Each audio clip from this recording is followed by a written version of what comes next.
Today we are going to solve rotated linked list. It's a problem where you need to solve it without any brute force solutions, and it is similar to rotate an array. So basically, to solve this, we'll take the initial length of the linked list as one, c equal to one, and let us take the temp equal to head in a linked list manner, and let's leave it to the next value because we are going to make it a circular linked list to get the values needed. So in the end we need to make the last node attached to the head. So this linked list became circular linked list, and before that let us do one thing.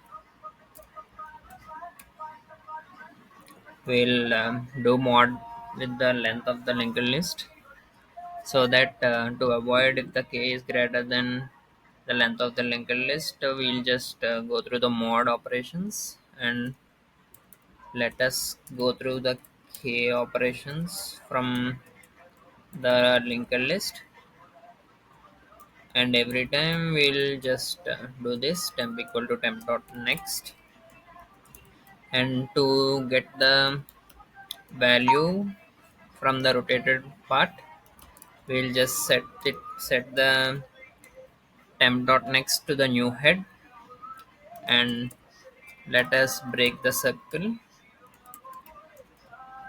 by making temp dot next equal to none, so that we can avoid TLEs.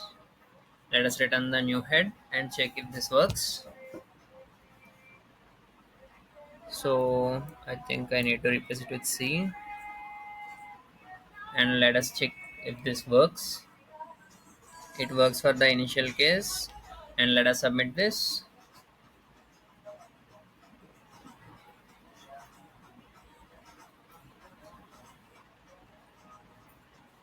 Yes, it's done. That's how we solve it. If you want to know more, please refer to the rotate array and the circular array concepts. So that's how we solve it. Please like, share, and subscribe.